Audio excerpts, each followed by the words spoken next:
until you make your unconscious conscious, it will direct your life and you will call it fate. And it's all a matter of like trying to become more conscious so that you can see what's running. While we're in this like reactivity, we're unconscious. It's like we're hooked by the pattern and we can't be conscious. And when we're in that reactivity, we don't actually have free will. We're not actually choosing, we're just reacting. You know, people say, well, they did the best they can. Well, their best wasn't very good, so they could have done better. Well, maybe not if they were actually unconscious. What's the greatest handbrake to an individual human living their potential and their genius? It's drama. It's the ways that we get hooked by this pattern of reactivity and become like a pinball. That longing of your heart to be vulnerable and to have the courage to take action in a way that's vulnerable is only going to take you towards a more fulfilling, more joyful, more loving life.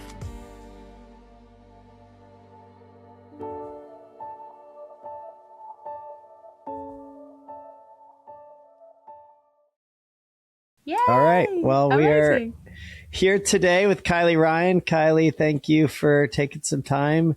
It's a pleasure. Early in the morning. You're in Australia, so it's bright and early. And yeah, I appreciate you, having your morning coffee with me as I'm getting ready to end my day. But no, excited to have you here and to have the listeners get a chance to hear your journey. It's such a joy to be here and to be able to share and hopefully, share some nuggets of wisdom and inspire some people along the way. That's really what I'm all about. So yeah, let's jump in. Great. Well, let's start at the beginning and let's, introduce your life by going to the early childhood and Yes. I'd love to just understand kind of, where you're from and what your kind of early life was like, your family and anything that jumps out. Yeah. Okay. So I grew up in a kind of rural suburban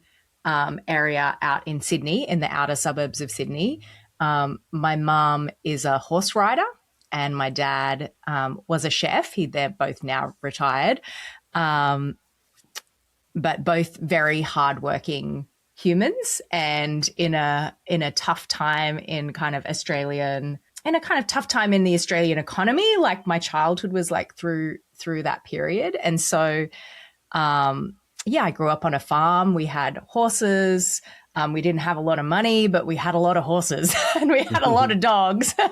And my mom is a really outdoorsy person. And so, we grew up, my sister and I grew up, getting up early, feeding our horses, mucking out their stables, doing chores before breakfast, that kind of thing. Is like you've got to take care of the animals because they're fenced in and they can't go and get their own food. So you've got to look after them.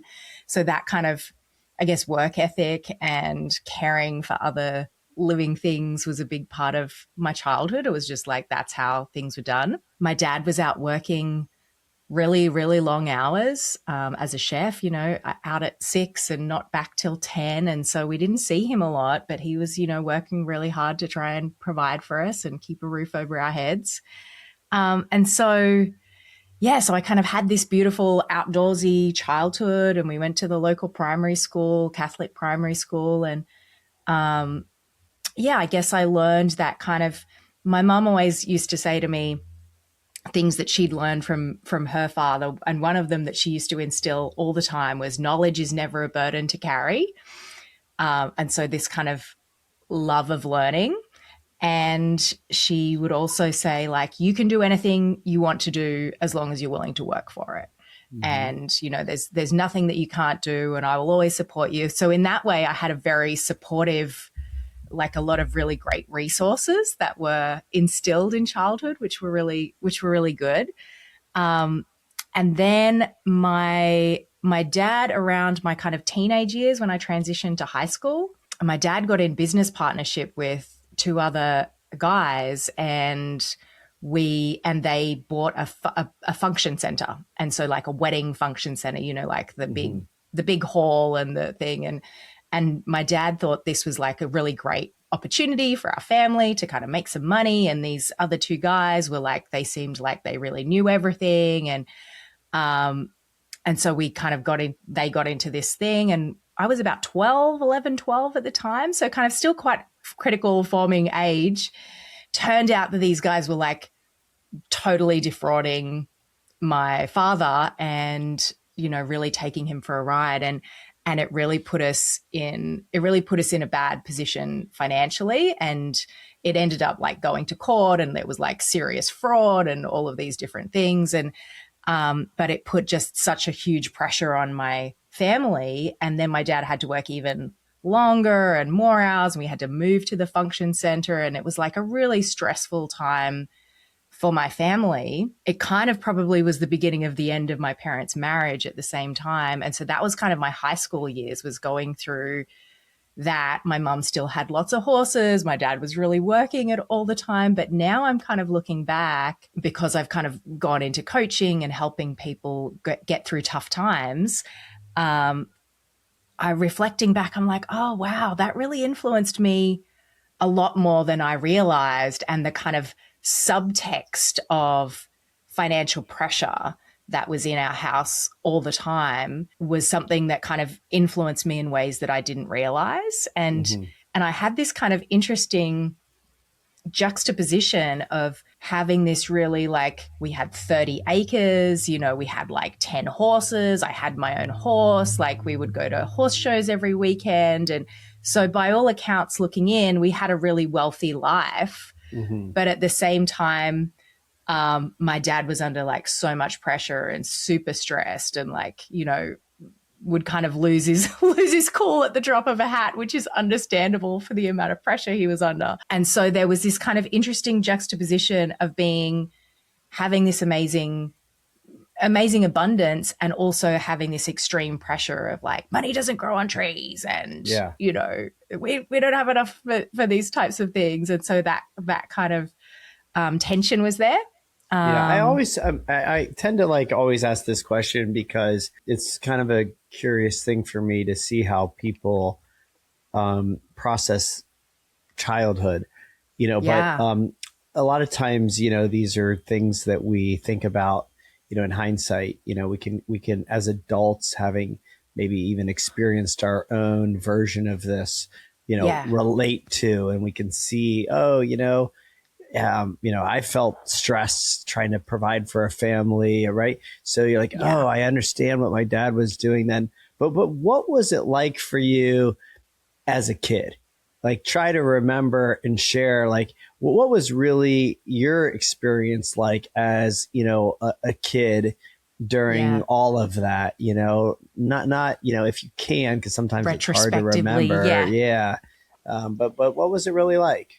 It was beautiful. Like, I had a lot of time out on the farm, and I would spend a lot of time like out in the paddocks. Like, I would go out, climb trees, be out on my horse. So there was a lot of freedom. We would go, my sister and I would ride our horses through like the local McDonald's drive-through that was about 1 kilometer up the road. We would ride our horses through there, which we thought was hilarious at the time. So there was a lot of joy, and I spent a lot of time kind of in nature, and, kind of communing with the plants. And, there was a little creek that ran through the back of our property, and that was really beautiful. And so I spent a lot of time kind of in nature. And then I also spent a lot of time like reading, like voraciously reading a lot of fantasy books, I was obsessed with Clan of the Cave Bear, that like the ancient kind of prehistoric saga. So I tried to like teach myself how to use a sling, which I was terrible at, but I gave it a good crack. My mom had that kind of childish wonder of nature, and so there was a lot of that I just spent a lot of time out in nature and a lot of time reading. And then I was also like super conscientious at school. So I spent a lot of time studying and, doing what I needed to do for school. I would come home from school, and I would have a nap for a few hours because my brain was like full. And then I would get up and do my homework, towards the end of my schooling years. So that was a lot of, just kind of mentally, I was very alive. But I also had, so that was all the like, I guess the kind of normal pieces. But then there was also in my early childhood, I used to be like really clairaudient. And so every time I went to sleep at night, I would hear like voices and like it kind of sounds crazy to say, but every time I would like hit my head on the pillow and there was no other noises around, it's like this would kind of come in Mm-hmm. really strong, like, and kind of like if you were tuning a radio to like to try and find the radio station and you hear all of them all at once. That's kind of what it was like, and that was really scary. Mm. Um, and What were the so, voices? well, it was like I you couldn't really make out specifics because there were so many overlaid. It was like 1,000 people trying to speak to me in 1,000 different languages all at once. So it was Were kind they, of like was there messages that were coming through? there were messages, but it was more just like tuning into something that I couldn't understand and was too much, like it was way too much for me to process. So Gotcha. Was it just noise then? just it wasn't so much noise because I knew it was something trying to communicate with me or a Mhm. message trying to get through, but I couldn't make it out. And so it was just overwhelming, like someone trying to fire hose you with information on every sense. Mm-hmm. And so I would go to sleep. I was scared to go to sleep for many years, and so I would read until I fell asleep, and I would just read and read and read, and I would often fall asleep with a book on my head, with the lights still on, that type of thing, because I was kind of like the minute that the noise went down and my mind wasn't focused actively on something, Mm-hmm. it would come straight back in. And then I didn't know like who to talk to about it. I thought I was going crazy. I was like, am I insane? What's going on? And then I went and talked to one of my primary school teachers about it. And I was like, so when I go to sleep at night, I hear these voices and it's like, I can't understand them. And it just feels really insistent. And she was like, I was like, it's terrifying. And she said, well, bless her, like amazing teacher, amazing teacher. She was like, well, if you're hearing voices that you don't want to hear, just tell them to go away. And I was like, huh, okay.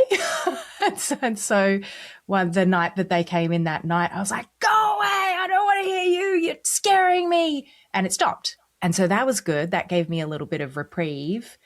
But then I've like other things would kind of happen. I kind of would be able to see energy around people or perceive things that they, weren't saying out loud or those types of things, not in a really intense way, but just enough that I was a little bit of a kooky kid, but managed to, I had good friends and kind of managed to blend in and Mm-hmm. do what you need to do to have a good childhood, I guess. But yeah, Mm-hmm. there was always this kind of sense of, oh, I'm kind of tuned into a little bit more that people can't see or hear. And so Yeah. that kind of gave me this sense of like, oh, you're a bit different than Yeah. everybody else. And no one kind of really fully understands you. And you can't really talk about everything to everyone. You got to kind of notice like, who can I talk to about this? Do you know what I Mm-hmm. mean? I do. Yeah. It's an interesting thing to experience because, and I'm curious as we kind of continue to like unpack your journey and your work, Yeah. you describe it as like some secret power, that you have that you can't really share with everybody because people wouldn't understand it. So you have to kind of find a way to, blend in knowing that, Yeah. I'm sure that it might have been hard, for you, but also, serves you well that you have kind of 100%. both skills, right? To have, this line of communication open, but also know how to, be in the world. 100%. Yeah, 100%. And it sent me down the path of like people say to me sometimes like, how long have you been doing this work? And I'm like, I've always been doing this. I've always been doing this work since before this incarnation even, so kind of having a visceral sense of what is beyond this regular 3D life, Mm-hmm. like that there are other frequencies that we don't always hear. And I always like think about it like, you know how dogs can hear frequencies that we can't hear and birds can see colors that we can't see. I'm like, well, you know, there's a spectrum of experience and we can perceive a small part of it, and other living beings can perceive other parts of frequency bands that we can't perceive with our eyes and ears and, you know, perception.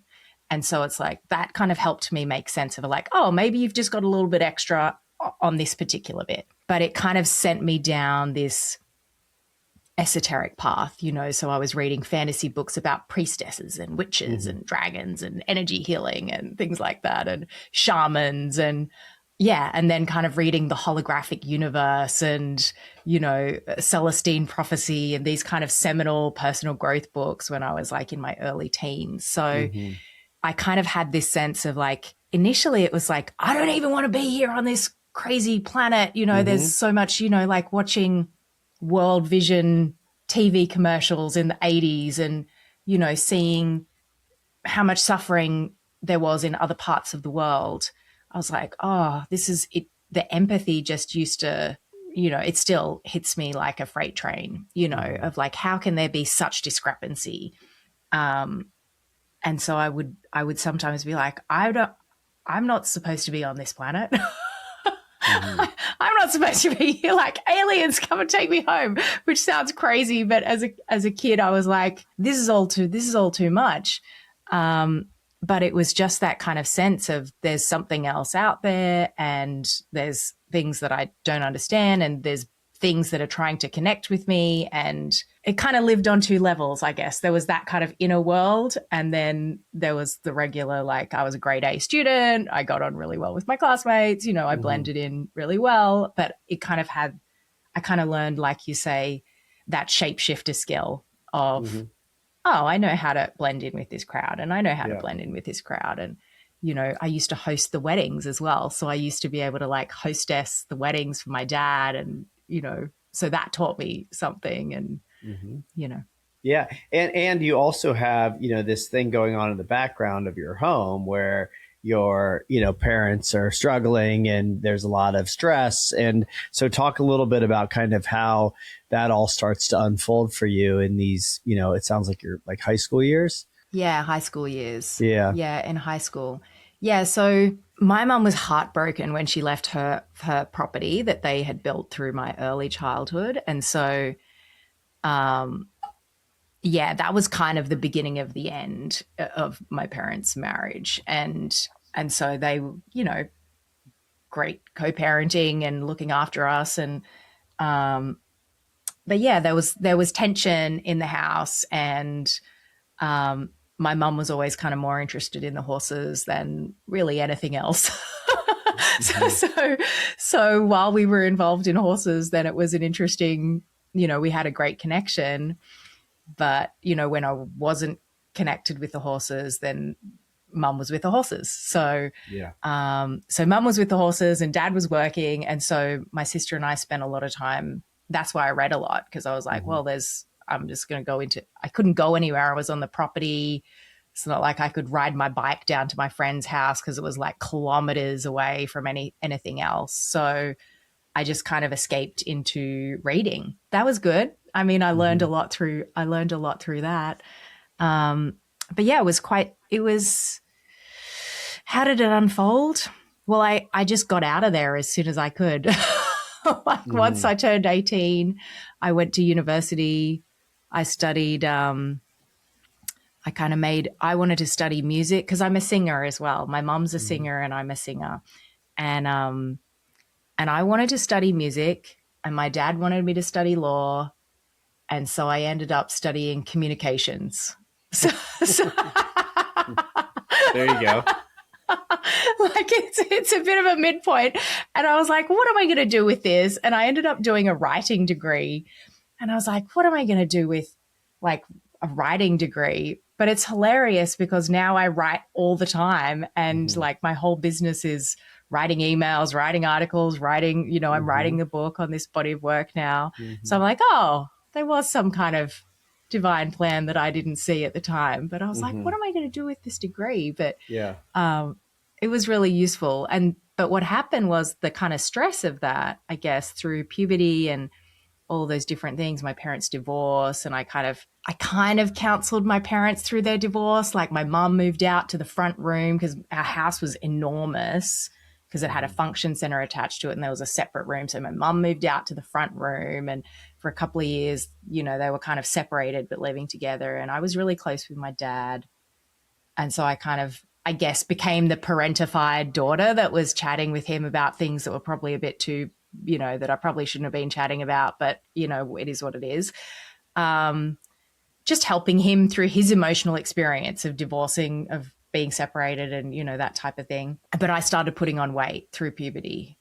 Started putting on a lot of weight. I started eating a lot, and then I cut my hair and I dyed it like bright red, and, you know, it's so that this is at what age you're in? This is about 17, 18. Before you went off to college.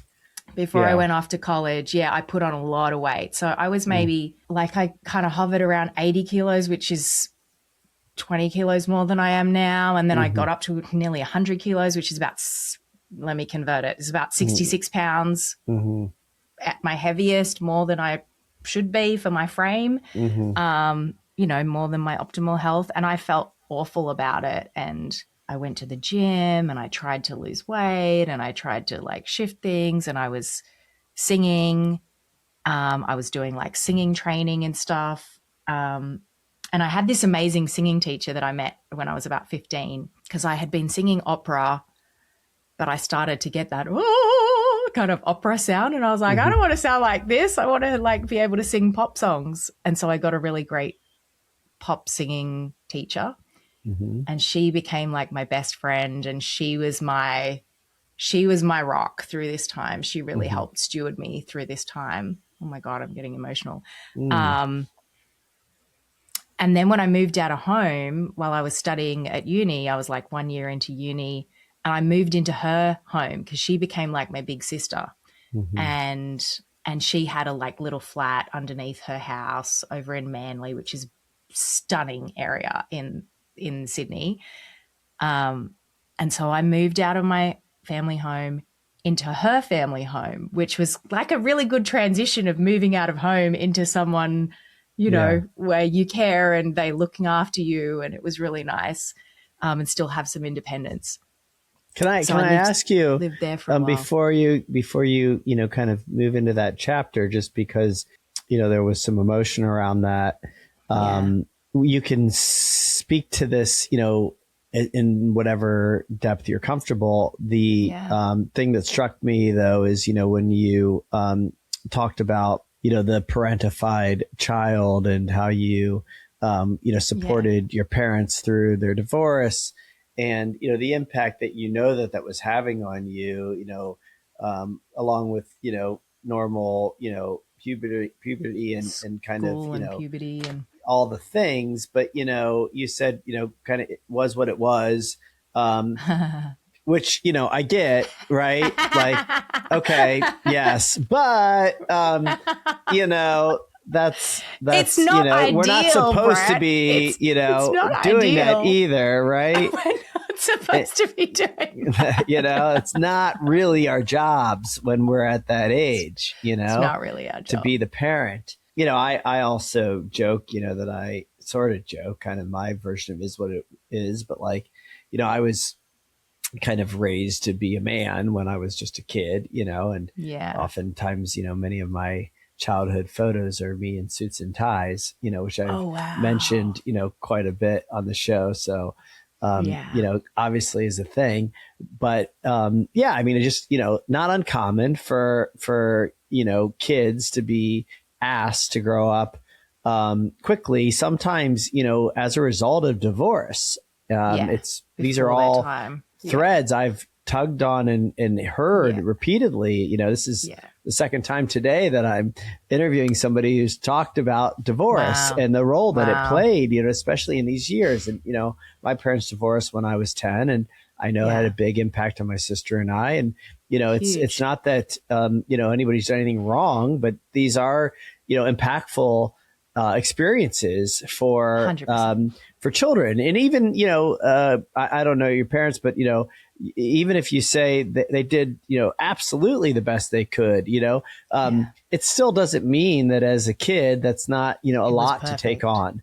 Right. So just, maybe speak to like what it was like for you to take all of that on, and, lovely. I mean, amazing. You had somebody to step in and, provide the Yeah. home and a lot of, mentorship or friendship, Yeah. sisterhood, whatever you would call it. But, you didn't get certain things that you needed, as Yeah. a kid too. 100%. It's like holding the paradox, right? Of like, as an adult, I can look back and go, well, I know that my parents did the best they could. I know that they loved me, but at the time there was, pain and confusion and stress and tension. And I basically just metabolized all of that inside because there was no one who could hold it and there was no place to bring it.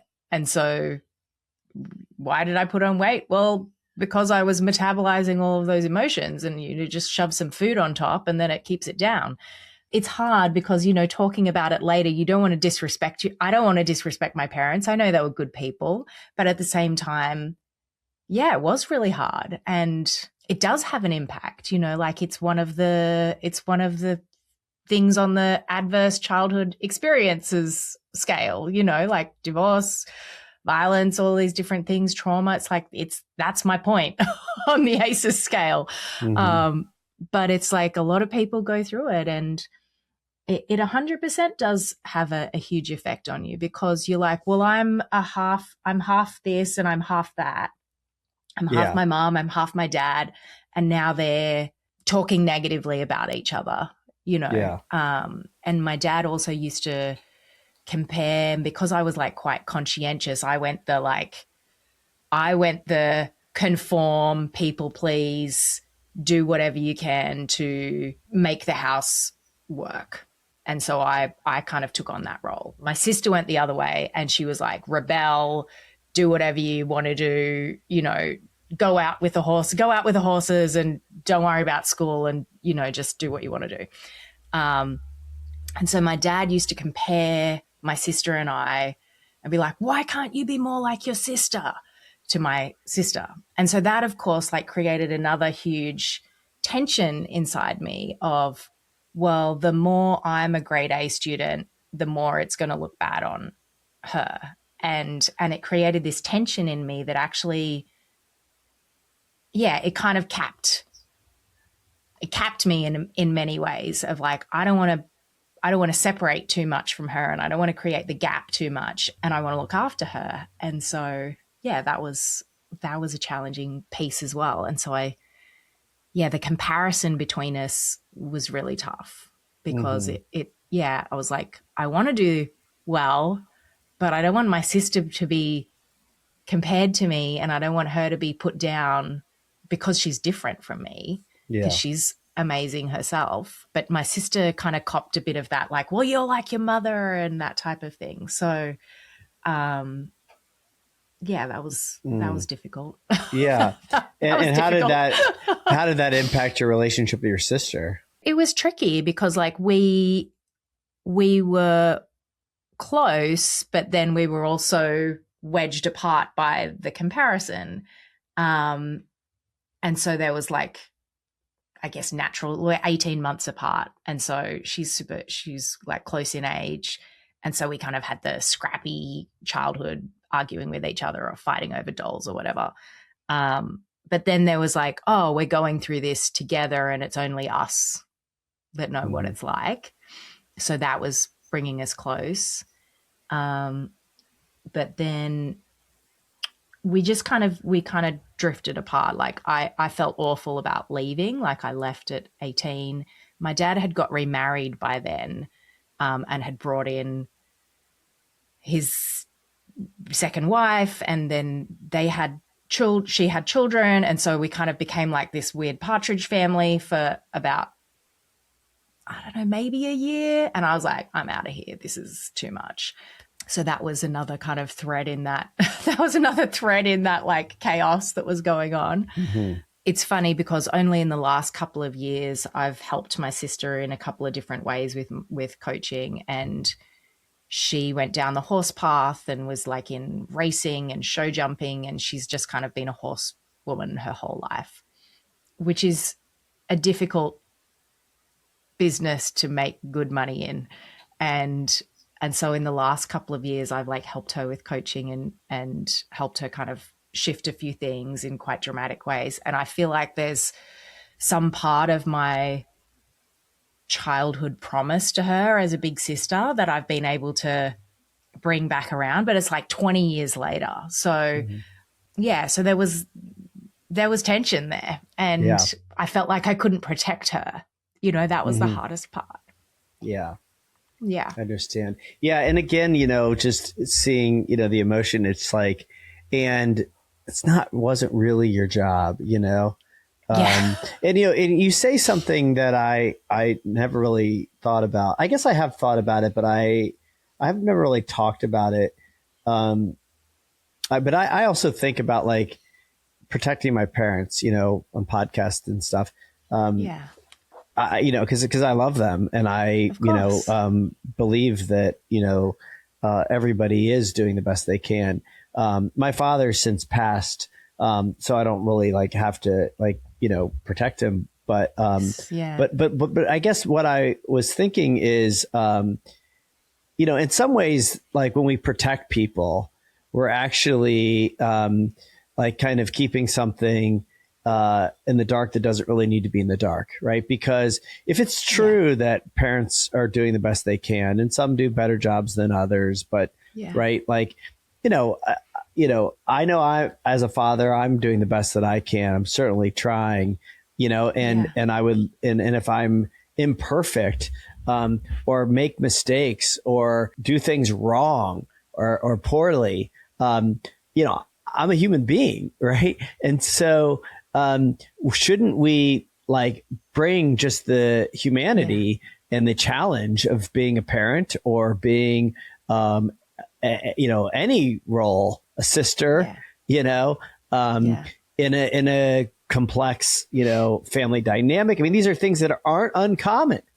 Right. And so we're like all busy protecting everybody. But really what we should be doing is saying like, hey, congratulations, you're human like the rest of us, and you didn't do things perfectly because nobody is, Yeah, because nobody does. So it's like, we should actually be honoring them by saying, what's true and saying, and we get it, I don't know. And that's maybe way too big of a generalization because it's, there are some bad actors out there, right? There are some things that, are not okay, that we shouldn't celebrate, but I don't know. You know what I mean? I know. Yeah. Like by and large, most parents are like, I'm doing the best I can. I'm trying to be the best parent I can. Right. I don't know what I'm doing. I got no manual with this, like never done it before. Like, never done it before. Don't know what I'm doing. Just trying to figure it out and also pay the bills and all the other things at the same time. So I agree. And it's like, yes, you are human and it's okay. And I know that you were doing your best. And I went through a period of being like,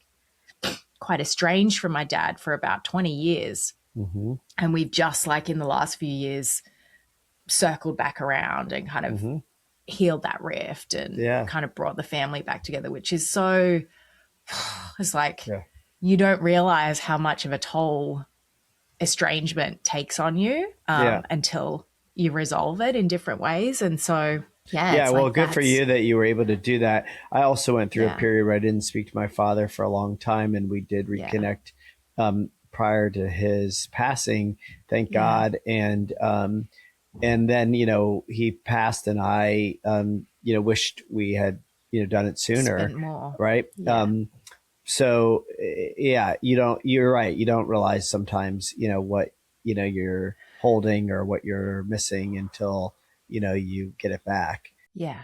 So let's talk, let's go back to you, starting, your, career as a pop singer.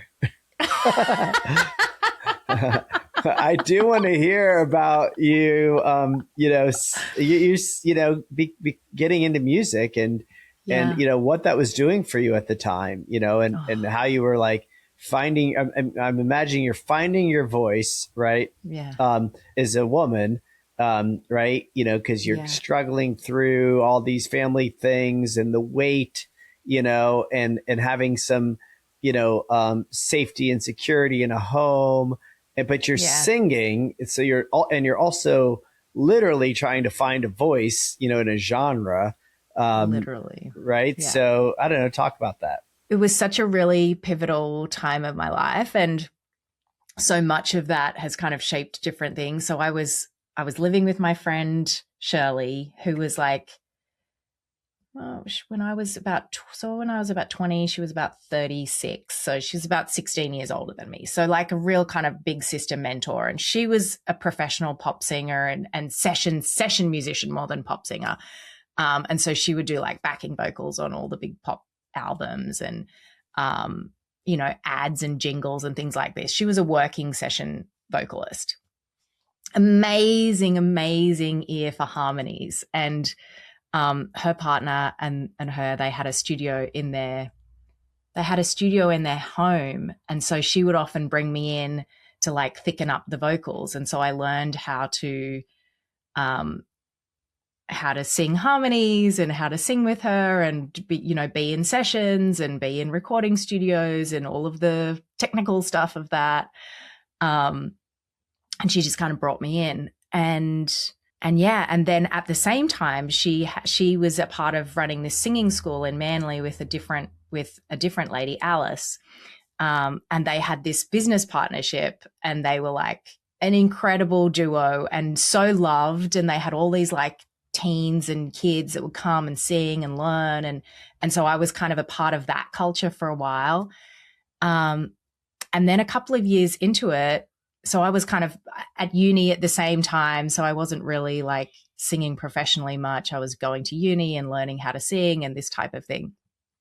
And then their business partnerships split up and they became like quite acrimonious to each other. And I didn't know all the details of it, but they had gone from being like sisters, absolutely in each other's pockets, totally. And I loved them both.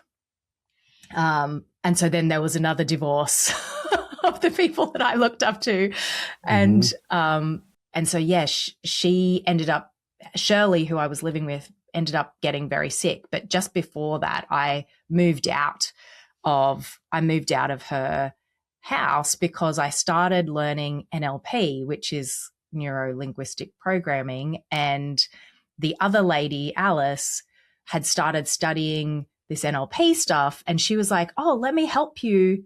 Let me help you with your auditions, with your anxiety for your auditions with this NLP stuff. And I was like, oh Mm-hmm. my God, this is amazing.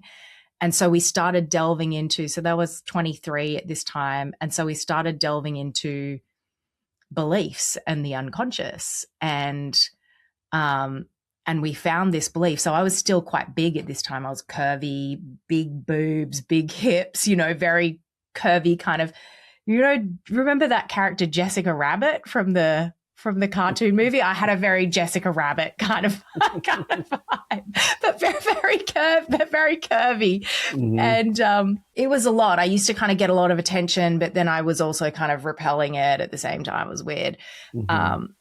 And so we did this work around my unconscious beliefs, and I found this belief in my unconscious that was like, it sounds really awful to say, but it's so my belief was no matter how strong you are as a woman, a man will always abuse you. That was in my deep unconscious. Mm. And that was the underpinning belief that my weight was kind of shaped around. Mm. And it was like, yeah, deep kind of ancestral stuff. All of my mother and my grandmother and all, like I found out afterwards that there's a long history of physical, sexual, blah, blah, abuse on both sides of my family. Mm. I've had a very peaceful childhood on that front. Thank you very much. But the ancestral piece like slammed me like a ton of bricks. And so, well, let me ask you, when you become aware of that belief that was yeah. unconscious, it's not in your lifetime, but it's ancestral. How do you process that when it comes into your consciousness? Is I would imagine that's a hard thing to get your mind to do like math on. It was really But it was yeah. difficult.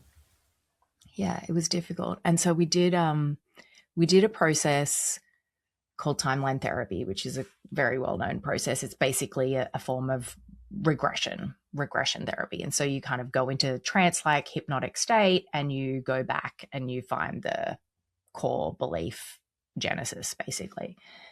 And so I went back before my lifetime.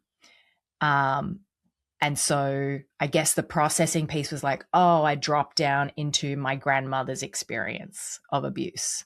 And my grandmother had like quite severe abuse and other people as well. But that was the core memory that came up, that no, because she was a really strong woman. She won an Order of Australia medal. She was a sailor. Like she was a strong, all of the women in my line are strong women. And they still got abused, So that was like where that paradox came, was that no matter how strong you are, you'll still get abused. And so that was like really, obviously it was super emotional when it came up. But you kind of transform it in the moment while you're realizing it. And so there's this process of like, stepping back from that belief and going back up into the time before that ever began. And so you kind of access grace at the same time. And it kind of started to transform how I was feeling about that. And it's so interesting, Brett, because it's like the minute that you shine the light of your consciousness on that part of your unconscious, it already starts to alchemize, just the light of your awareness starts to shift it. I came out of that session and it was like, like those old movies like A Wonderful Life where they recolor it and goes from black and white into color. That's what it felt like to me. It was like, oh, my life has been in black and white and now suddenly it's different. It's different. Like my eyes are different and my perception of the world is different, and I'm different in a way, fundamentally in a way that I can't even explain. I'm sure you've had experiences like that. So tell me, I mean, I'm just struck by that, because it's an interesting thing. You were how old when you started to do this work? 23. And it's a pretty big discovery, an insight. And I can imagine like that shifts everything. So then what? I mean, there you are with this information, right?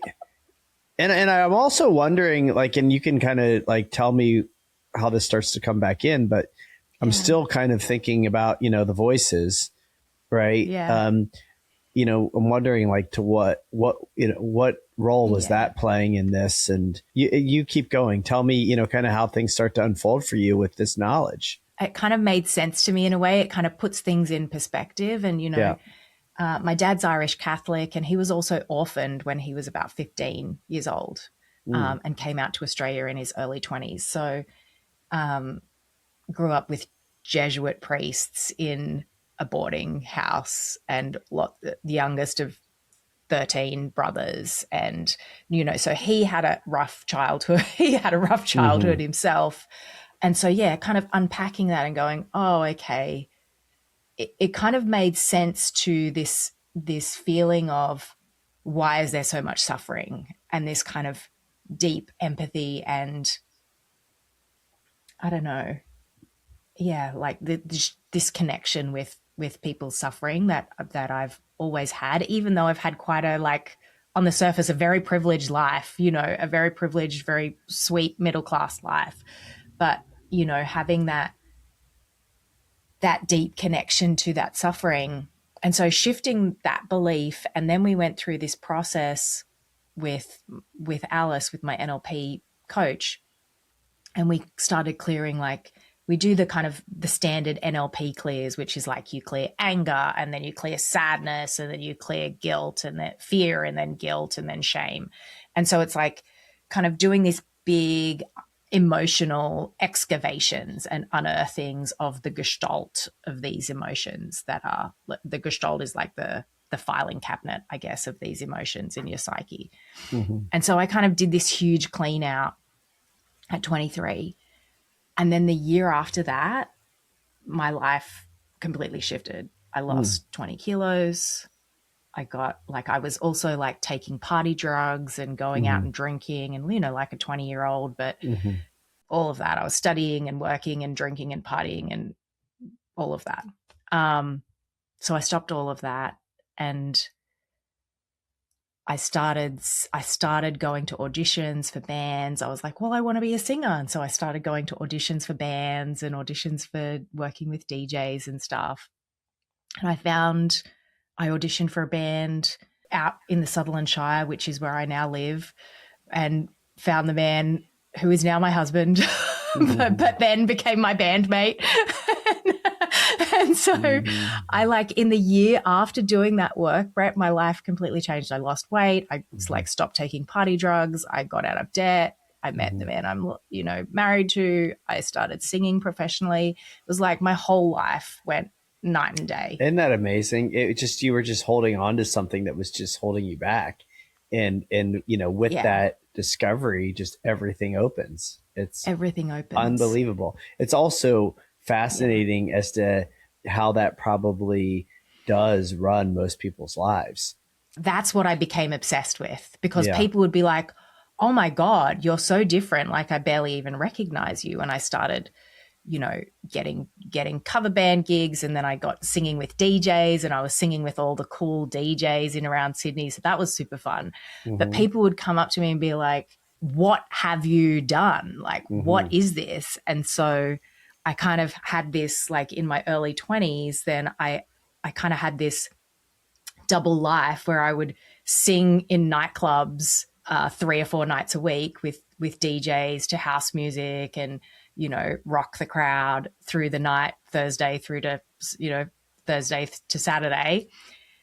And then through the day, I would coach women on their weight loss, because people were coming up to me like, how did you lose weight? What happened? And so I kind of ran this coaching business, helping women with their body image and their health and well-being by shifting their minds, because that was my experience. And so, yeah, it just sent me down a rabbit hole of, I want to learn everything I possibly can about human transformation, behavior change, psyche, unconscious. I was like, understanding about the unconscious is the most important thing a person can do, you know, understanding about their unconscious. And I always come back to that Carl Jung quote, which you probably know,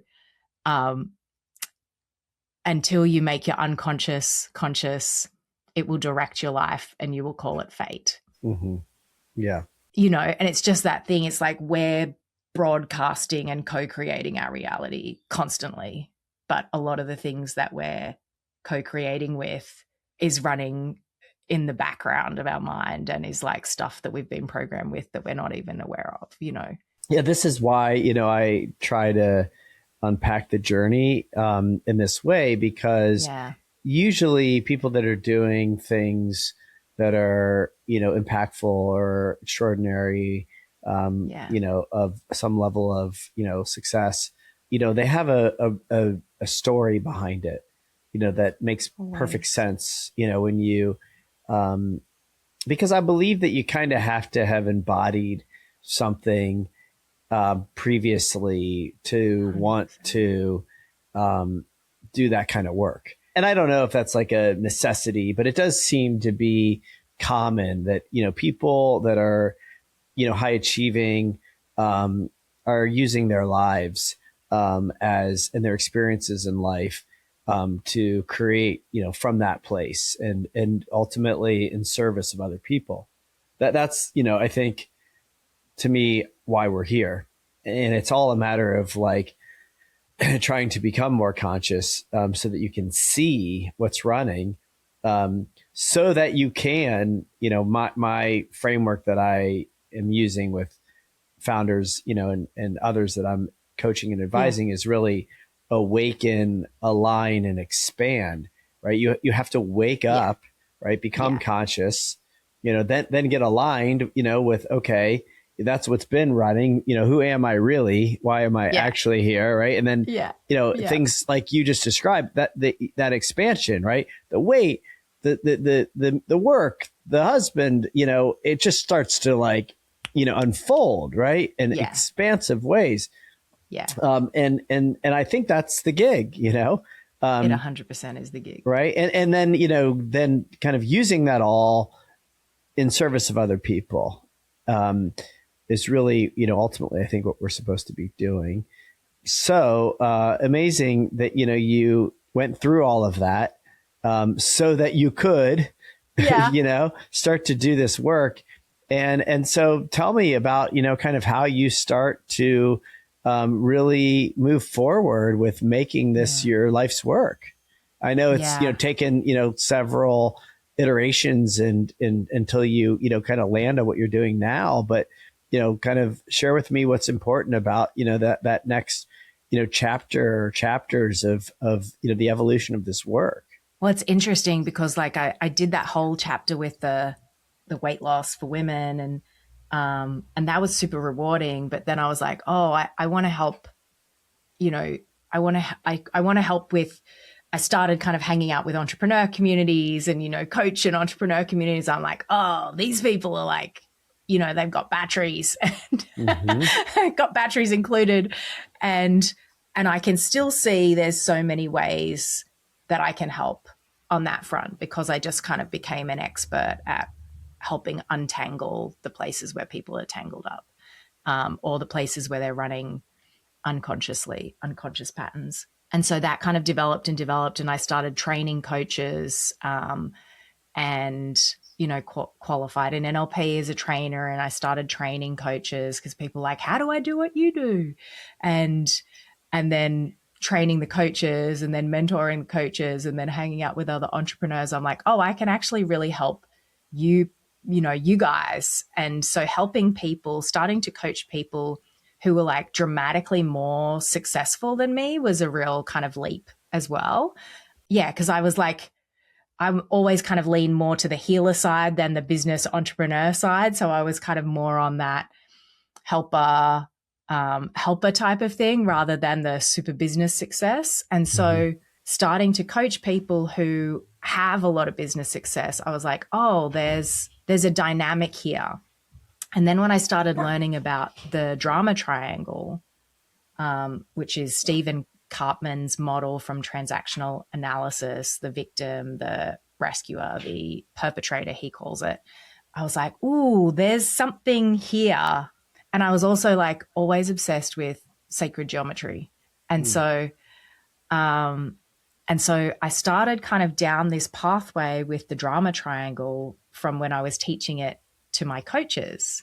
And I was like, there's something really powerful in this. And it just started, I don't know, it just started unfolding through my life. It helped give me a framework that I could see all of my childhood stuff, all of the dramas that people play out in companies or in their marriages or with their kids. It was like, oh, there's a pattern here, and it's not any individual's fault that they're playing out these patterns. It's the script of the pattern that almost takes them over. Like it's an unconscious script. It's an unconscious dynamic that's playing out here, either with this person with themselves or in this person with other people. Like, oh, once I realized, oh, to your point of like, well, we're human, like, why shouldn't we say what actually happened and not protect people because we're all just human doing our thing?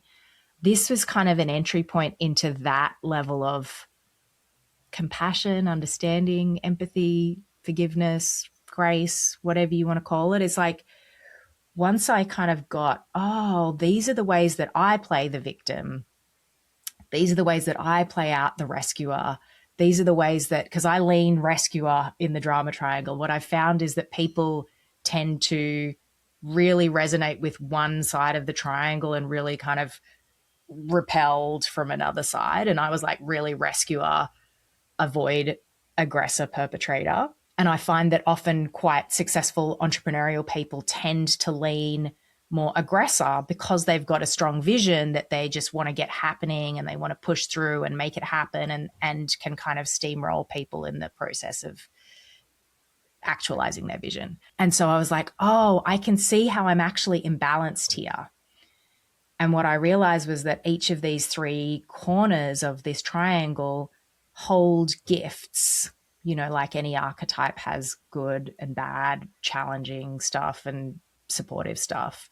I was like, oh, while people see all of these three as, negative traits, that they each have gifts. And when we balance the three gifts, we can actually find peace and start to create. It's like that awaken, expand piece. So awaken, align, expand, right? It's like awaken to the parts of yourself that you are unconscious of, align them together, bring them into service of your mission, and then things start to pop. Exactly. That's kind of what started to unfold. And so this body of work that I've been working on, including somatic work and nervous system regulation, I bought a healing school, and it's been a whole thing. It's been a whole thing, like everybody's life is, right?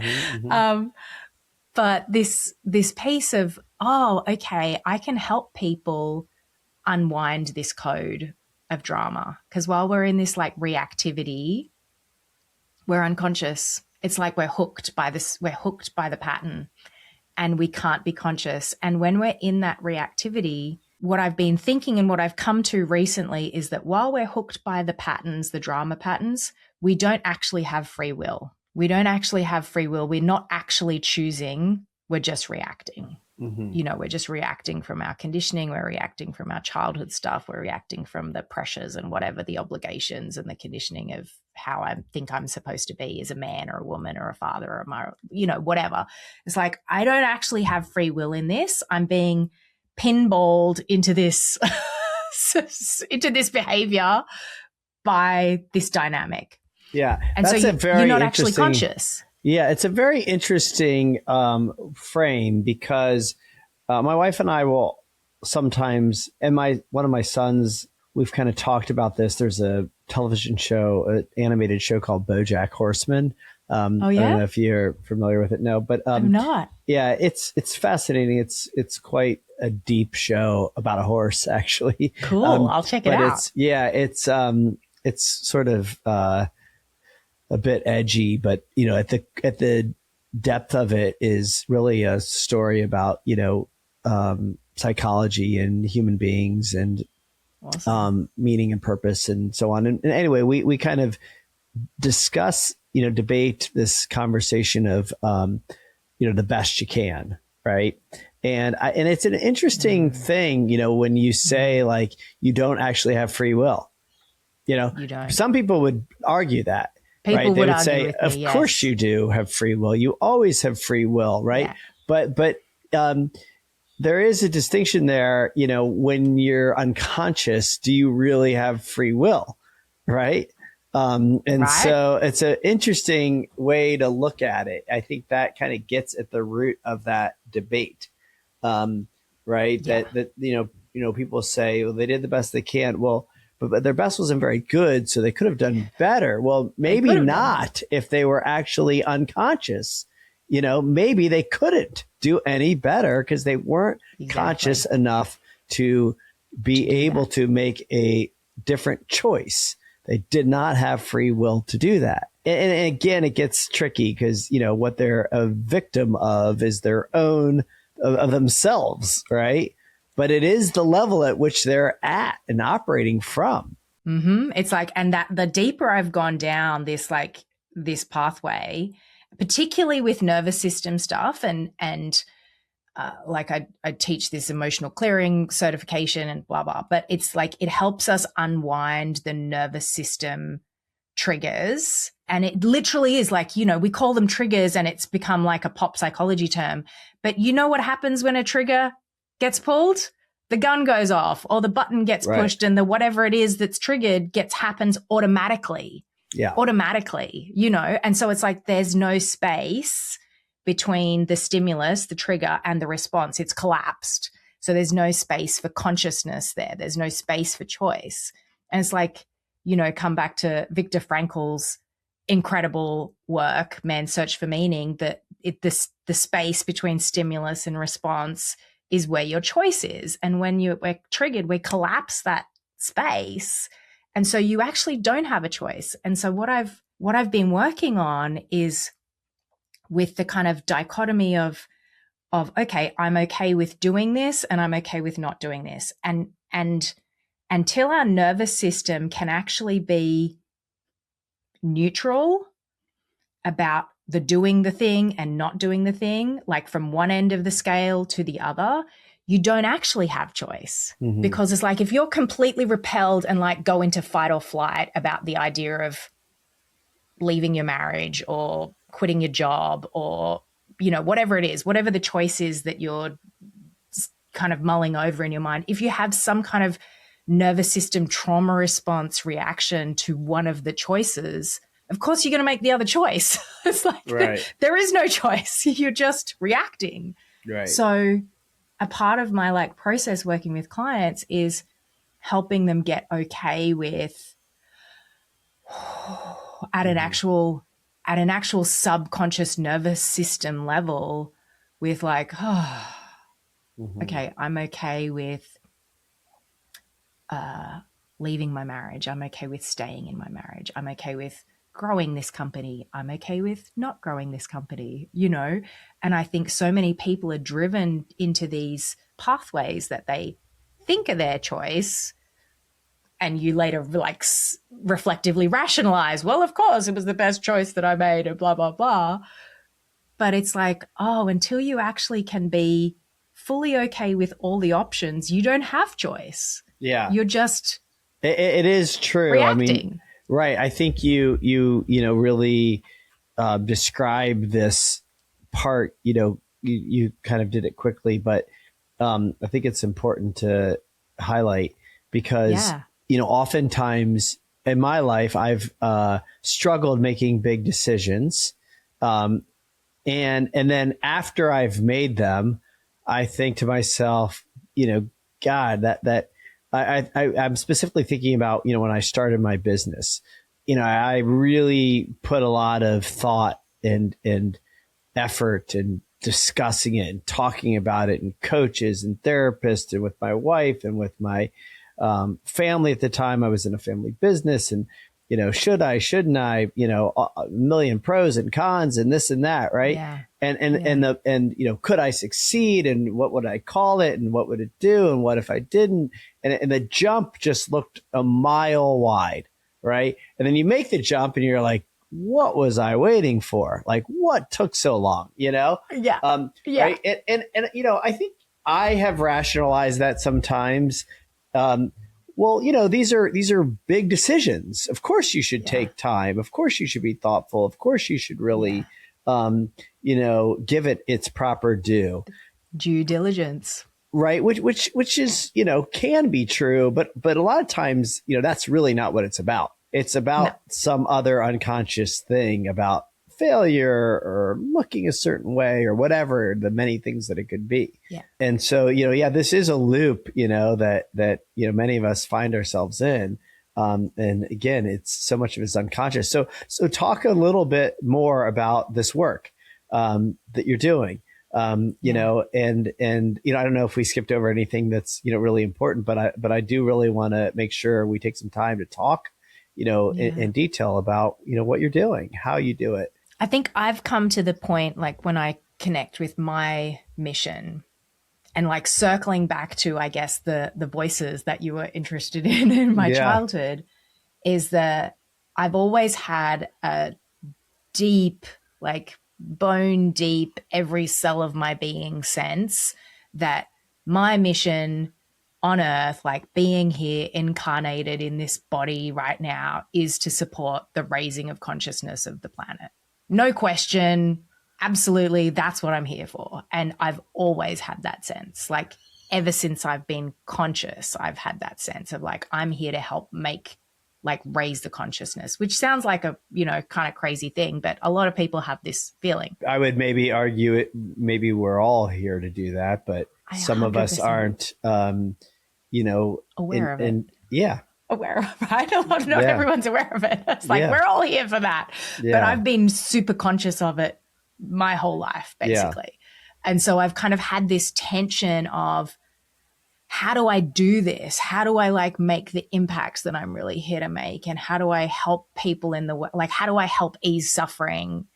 Because I had that like deep visceral connection to it. And so this pathway, I feel, has been like, okay, well, what is the greatest suffering that people, experience? Well, it's in some kind of drama. They've been victimized. They feel stuck. They're in a role where they're being misunderstood, or they're helping people at their own expense, or they've been through some kind of like obviously at the extreme stages, it's trauma.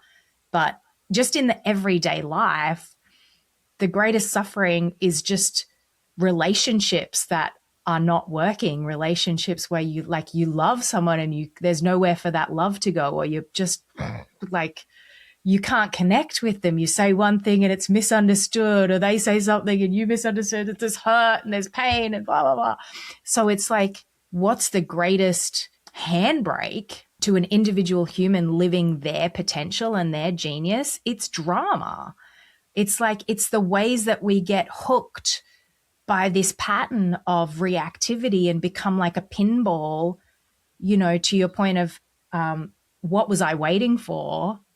It's like there's some kind of internal drama that's trying to resolve inside you so that you can have the momentum to actually make the decision. But I was like, oh, this is how I can help humanity in a really meaningful way. If I unpack and unfold this drama and teach people how to get out of it, because a lot of people know about the drama triangle, but knowing about it is not enough to get out of it. You can go, oh, yeah, right, I'm playing out the drama triangle. And that might, for a very conscious person, they might go, okay, I know I'm playing out the drama triangle. I go meditate and then I change my behavior. But most people know that they're in the drama and still do the drama. It's like, how do I get out of it? How do I actually behave differently in a moment when I'm triggered?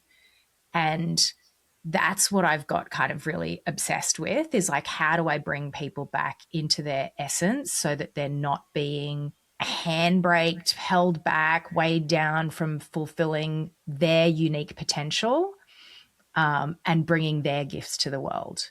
And so that's been my quest or question for the last kind of decade. And I've been unfolding this and unfolding it. And it's almost like the geometry has unfolded to me. And so to the point of like the voices that I heard as a child, now it's coming through the geometry. And so when I'm coaching someone, I can hear, and I use muscle testing, which is wild and amazing. So I can tune into someone's energetic field with their consent, only, ever, and always with their consent. Tune into someone's energetic field and find where there is a block. We use this kind of synthesized method that unites Chinese medicine elements and kinesiology and acupressure points and limiting belief stuff, like NLP based stuff, but it kind of synthesizes into a model that allows us to really quickly laser into, where is this person stuck and what does their nervous system need to release inside their body so that they can have more freedom of movement, thought, experience. And that's been really like my first huge kind of transformation was at 23. And then my next huge transformation was around 2018. How old was I then? 38, 37. When I learned this next process, this kind of somatic based process. And that's really kind of unfolded a whole lot of new information. And just it's almost like, Brett, I've been able to have the capacity to receive the frequencies or the information or the downloads that were trying to come through as a child. Uh-huh. You know? Yeah. It's Yeah. like Totally. I've become the person that can now receive it. And Yeah. now it's coming through like, Mm-hmm.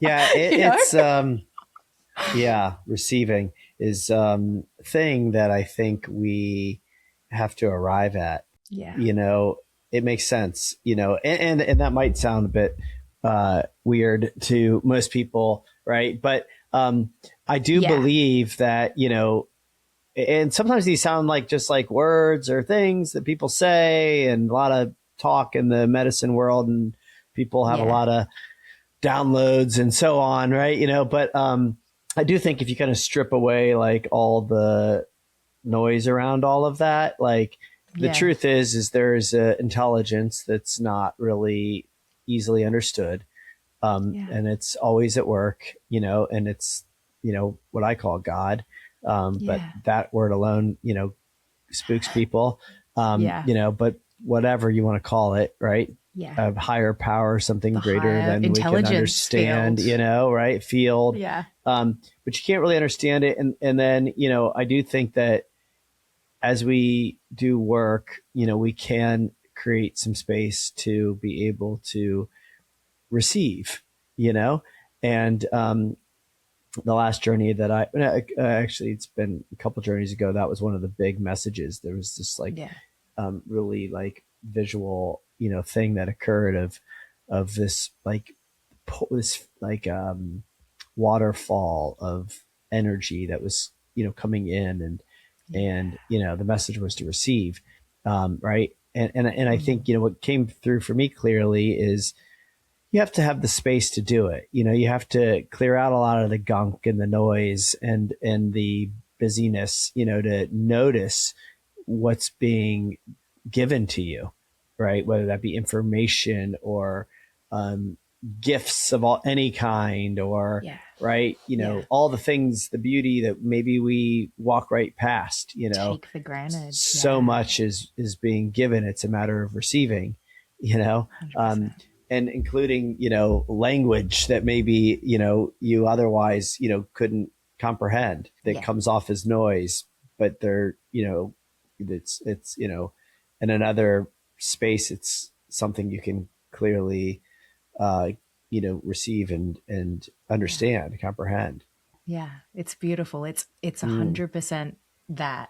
It's, yeah, creating the spaciousness inside yourself to be able to perceive like the incredible blessing that it is to be here and to be yeah. alive and to have free will, like to have the capacity for free will choice, right? Is like Yes. people often come to me like and ask me like, well, why do these things happen? Like, why, you know, the kind of classic, why does God let bad things happen? Why does suffering exist? And it's like the way that I've come to peace with this is that we don't have free will without contrast. We don't have free will without duality. We don't have free will without the ability to choose between one thing and the other. And so the greatest gift is the contrast. The greatest gift is duality, so that we can choose what path and what frequency of life we want to tune into. If, you know, and that's where it kind of, it can be a bit of a leap for someone who is in a really tough place to go, well, I'm not choosing this. Like, why would I choose this life? But like when you kind of come to the other side of that and you've kind of cleared out the spaciousness, it's like, oh, you know, and you come to the other side of the suffering, it's like, oh, I see that there actually was a, you know, brilliant gift inside that suffering, or there actually was something that has forged me or deepened me or humbled me in a way that now gives me the choice to contribute to humanity Mm-hmm. in a Mm-hmm. meaningful way. Amazing. Amazing. Well, um, I feel like I need to learn more. You know, typically, you know, we land on the work that you're doing, and this is, you know, about the journey, which I'm certainly glad to have heard and to have you Yeah. share. But I think I need to know more. So we'll maybe find a time to chat and We connect can do and part two. yeah, do part two. Because maybe I'll do some work with you, and then we can do another Oh, that would be podcast and talk fun. That would about be my fun. experience with you. That would be fun. That would be But super fun. yeah, I think what you're doing, I understand, at a certain level, and I think it's really doing exactly what you are here to do. I think you are making a difference in people's Thank you. um, lives, and if you can do that individually with people over and over again, especially people that are running organizations and have families, they're making an impact. It's a pretty widespread of Yeah. impact, and so it's always wonderful to have somebody share how they are using their life, like I said, in service of other people, and it's really making an impact. In your case, it's directly related to people's health, their consciousness, their Yeah. mental health, their lives, and the impact that that has all around them. Yeah. So amazing work. And yeah, tell It's me a anything. joy. It's a joy. Yeah. It's just such a gift. It's like on Mhm. the other side of all the things, you're just like, oh my God. Someone's messaged me the other day and she was like, she's a gangster, amazing coach and incredible personality doing incredible things. And she's like, Kylie, I don't think I wouldn't still be in business if we hadn't had that call 6 years ago where you helped me through that thing. And I was like, what? No way. It's like, you forget that, Yeah. when I meet people, they're usually at that kind of existential crisis point of like, do I or don't I? Or do I build this thing or not? Or I've just exited my business and now I'm having an identity crisis of not knowing who I am, and like, or I'm going through a health crisis or a marriage crisis or whatever. So I kind of meet people in their transition points. And so we do work together. And so one of my best friends said, you're kind of like Mary Poppins. You like arrive when people need you, then you disappear when they've got what they need. Yeah. And so it's a real blessing to be able to hear about the impact. And yeah, it's just a joy. I'm also working with people that are in these transition states. Um, Yeah. but one of the things that I really try to do is kind of tune in to what their issues are, where they're struggling, where they're stuck, and then oftentimes I'm pointing them in the direction of people Yeah. like you who can Yeah. really, have a tool, Go that deep. yeah, Yeah. I'm a little bit like I've got a lot of tools, but many of them are like you need to talk to Kylie. So it's good to know. It's good to You can know. always point them over to me Yeah. because All it's right. it's It's amazing. specific. I Like, mean, it's a real modality that you're trained in, that you're it's working a with. modality. Yeah. Yeah. Yeah. And And there's it's got a certain very things for certain systematic people. process. Yeah. Cool. Well, I'm sure we will be in I'm sure touch and we'll talk more. collaborating and talking more, with I'd this love that. shared passion for helping people that are in this space. So, Yeah, I'd love um, that, Brett. yeah. Yeah. Any final thoughts you want to share with the audience as we wrap up? One of the things that's really come down to, like, it's like if I had to boil down all of the insights that I've learned from working with people and all the different models and wisdom traditions, it sounds trite, but it's so accurate, is that you're like, when you really tune in the quiet moments to what your heart wants and give yourself permission to have the courage that's required and to live into the courage that's required to go after what your heart really wants, you can't go wrong. It's like your heart always knows, and it is so much wiser than we give it credit for. We think it's just some mechanical, looking at it through Newtonian lenses, like we think it's just some mechanical thing that pumps blood around our body. It's not. It's like the superconductor of your higher consciousness. And so the things that you are yearning for, the things that you're longing for, the love that you have in your heart, like express it and share it and have the courage to be vulnerable and say the things, say the things that you would have wished you'd said. It's like, I wish I had spent more time with my dad. I wish I had have reconciled sooner.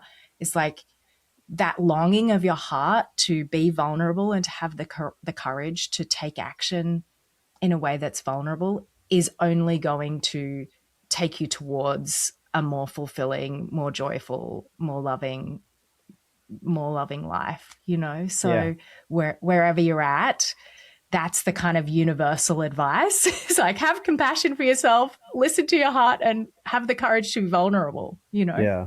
It's really wise. And, sometimes I feel like these like things that are a bit, cliche or overused, um, because they're not acted upon, really Yeah. drown out the importance of a real message, right? Because Yeah. I do think that like sometimes it is that simple. It's not easy, but it is that simple. Like your heart knows, you know. Yeah. And I really agree with you that like sometimes you can't hear your heart, when you're so clouded and overwhelmed with life and noise Yeah. that you can't even hear your heart. So that's the part that's not easy. It's also not easy to listen and to be courageous, enough to follow it. Yeah. But I do think that's the right guidance always. You know, it's Yeah. never failed me. Yeah. And yet, like, no matter how much it's even, been true in my own lived experience, it's still hard for me to trust. Um, right. It's just why I don't know. It's just, it's wounds. It's conditioning, it's patterning, it's a way of Yeah. being that takes, a lot of work to shift and Yeah. to, really, get aligned with, but it's always the right answer. So It's always the right path. Yeah. yeah, It's always the right path. It's worth the work. It's worth the work that it takes to get quiet enough to hear it. And it's yeah, worth the vulnerability to act on it. yeah, Even if it feels like you're jumping off a cliff with no parachute. yeah, It's like, ah! yeah. But I love the work that you're doing because I think that makes it easier. It I do, does. I do feel It like that. does. That's really sounds like it makes it a lot easier. Kylie, thank you. We did Thank it. you for having me. What a joyful conversation. Thank you for asking me all such deep questions, too. Yeah, yeah. Well, Amazing. thank Thank you you. for being vulnerable and sharing. Yeah, Yeah, it was it's a my pleasure. pleasure.